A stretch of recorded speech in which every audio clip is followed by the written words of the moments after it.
What's going on, Imperials? A couple of months after the first Sun and Moon came out, I released a video talking about what I thought were some of the missed opportunities in those games. And about a year later, we now have Ultra Sun and Moon. Now, I could do another missed opportunities video for those games, but it would be pretty much the same since they didn't really address any of those points from last time. So instead, I thought I'd go the opposite way and think about what were some of my favorite surprises in these games. This could be anything, big or small. There will of course be spoilers for those who haven't finished Ultra Sun and Moon. So, here are some of the best surprises that I found in Ultra Sun and Ultra Moon. Number 6.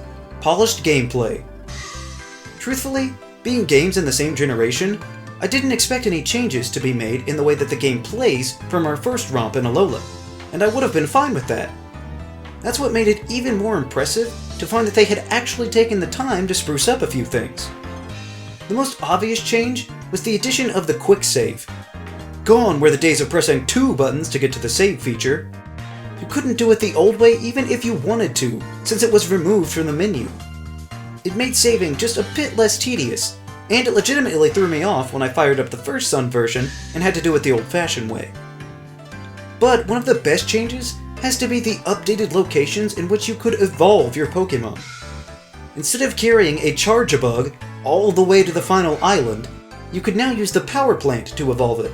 You know, like last generation. And now you could actually go to the base of Mount Lanakila when you first arrive, meaning that you didn't have to wait until the very end of the game to get your one ice type. These were common complaints among fans, but truthfully, I didn't expect them to do anything about it. So it was nice to see that they actually listened to their fans. Number 5. New Pokémon. I discussed this point in my pros and cons list before Ultra Sun and Moon came out, but just because we knew about it beforehand doesn't mean it wasn't exciting.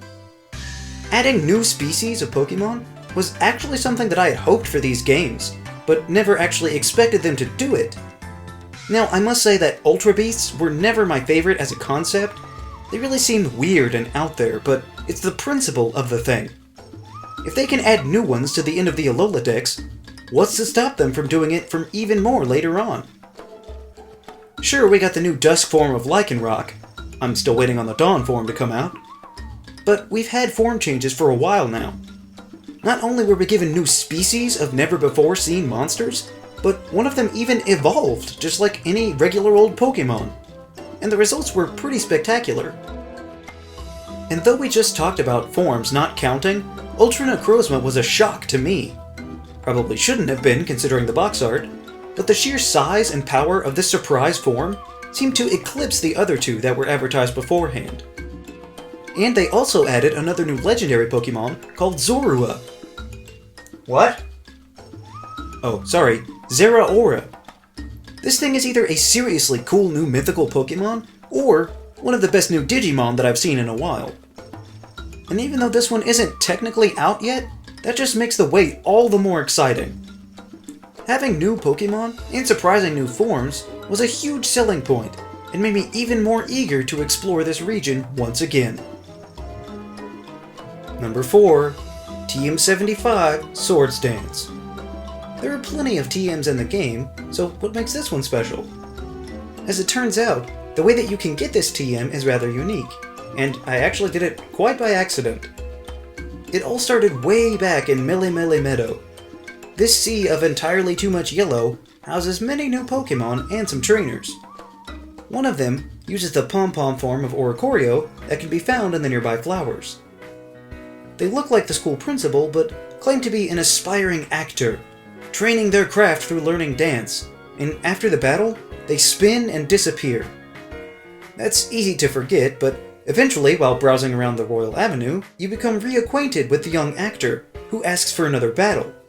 Using her Oricorio again, this time she's given it the local nectar to change its type, presumably to study all the new dance moves that come with it.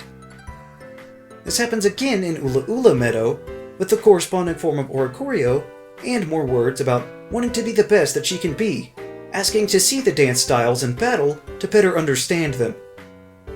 After all the massive challenges of traveling through wormholes and fighting legendaries, you can make your way to Pony Meadow and come across the young lady again. At this point, she feels like an old friend, and she requests a battle one more time with the final dance form. Once beaten, she thanks you, and believes that she has now learned all that she needs to, and is ready to pursue her dreams. Along with her inspiring words, she thanks you by giving you the TM for Swords Dance. This surprised me, truthfully, as I didn't expect anything out of the battle, let alone a TM. But it also just fit perfectly with her emphasis on dance, and provided one of the longest running and most fulfilling Easter eggs in the game. Number 3. Different Totem Pokemon. When we first got to Alola, one of the more intriguing changes was the absence of gyms. Instead, we were given trials to complete, which consisted of various puzzles and challenges instead of the straightforward battles that we're used to. On top of these changes, you were now required to beat what was called a Totem Pokemon, which were larger versions of certain Pokemon that would have their stats boosted during the battle. Things sure are strange in the Alola region, but they made it work. The Totem Pokemon were specifically catered to each trial's theme and location, and for the most part, the Ultra games had the trials remain the same. There were some alterations here and there, but for the most part, we could know what we were in for with our second round of trials. That's why it was a thrill when they made such a sharp turn and switched up what Pokemon became totem size. The first shot came in Lana's trial, when I was expecting that iconic Wishy-Washy shot, only to be completely taken aback by an amazing giant Araquanid. This one in particular was so effective because of the way they set it up, saying that you would run into Pokemon related to the totem and some that were not. We just assumed that it was the same as last time, which turned out to be a red herring. Well played, Game Freak. Next was in Kiawe's trial, which we really should have seen coming. I know I was still expecting the Salazzle to be the totem, and it took me a minute to realize that it wasn't there in the final picture. But seeing how Alolan Marowak was his signature Pokemon, it makes sense that a giant one would be around to challenge trainers. The same holds true for the totem Vikavolt that seemed apparent from the Vikavolt-shaped machine, but instead we were tricked again with a huge Togedemaru.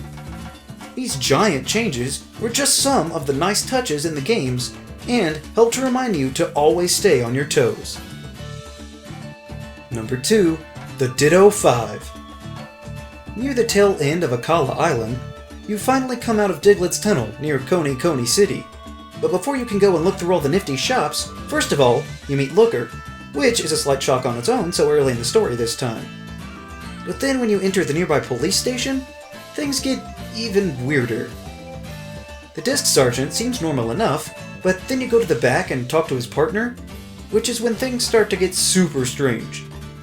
Once you talk to this silent creep, a battle ensues, and you see a Ditto. You can even catch it. But once it's over, the officer expresses his thanks, having suspected that his partner was acting strangely.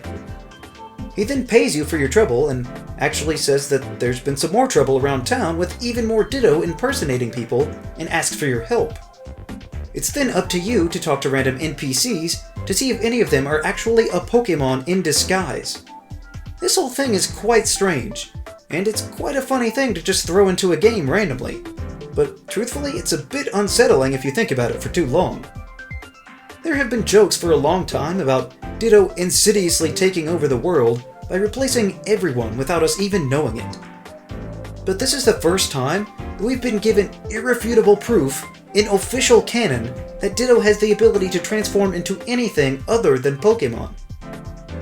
The final of the Ditto 5 had turned into Olivia. Possible implications of that are perhaps the most disturbing to think about, but then surely Ditto could be anything. That pin you're holding? It's a Ditto. Your shoe? That's a Ditto too. Surely spies could use this as some sort of surveillance technology. Or, okay, what if like a Mega Alakazam came in and traced their imposter ability to transform into a person? Surely with an IQ of over 5,000 they could actually speak like a human. I don't know, it's just a crazy idea, but so too at one time was the notion that Ditto would walk among us, adding fuel to the fire of conspiracy theorists everywhere. Number 1. Mon and Lusamine. One of my favorite parts about the first Sun and Moon was that upon challenging the Elite Four again, you wouldn't keep facing the same old champion from last time. Which makes sense because you are the champion. What are they still doing in your chair? But in Alola, there's a variety of trainers that will come and battle you to defend your title. One such challenger is Gladion. Your antagonist turned rival turned friend can come to challenge you, and you can defend your title from what you can only hope will one day be your future brother-in-law. And everything goes on business as usual. Until you make your way back to Ether Paradise. Once you're here, you can actually see Mon and Lusamine talking to one another. Mon seems impressed with the facilities, but gives no indication that he remembers working there, or Lusamine, or their children. We did actually meet Mon earlier in the game, but the circumstances surrounding his disappearance were left largely unexplored last time. We just knew him as the Poképelago guy, which brings up a bunch more questions about whether the PC is actually some sort of pocket dimension that we could actually travel to, but nobody addresses the Donphan in the room, and then Mon leaves. Gladion asks his mom if they should say anything, but she just responds that he seems happy. This is incredibly sad to me, having the family on the verge of reuniting, but otherworldly circumstances still keeping them apart. Honestly, I'm not sure why this is even in the game, since it doesn't resolve anything. It's just another sad hurdle for this family that has already clearly been through more than enough. So, those are some of the best surprises that I've found in Ultra Sun and Moon. As a personal aside, there has been so much going on with the channel lately. Too many milestones to keep up with. 6,000 and then 7,000 subscribers, over 1 million total views on the channel, and new people pouring in on new and old videos. And I am absolutely floored when I get to see myself right up next to some of the best people that I always look forward to watching. Imperials keep growing daily, and I appreciate you all so much. To be honest, I'm feeling a bit intimidated at this point, but we'll just keep taking it one video at a time like we always have. If it weren't for you, I'd just be here talking to myself, so a huge thank you to every single Imperial out there. Also, if you haven't, be sure to leave a like, share this video, and subscribe so that you too can become an Imperial today. And we'll see you around next time.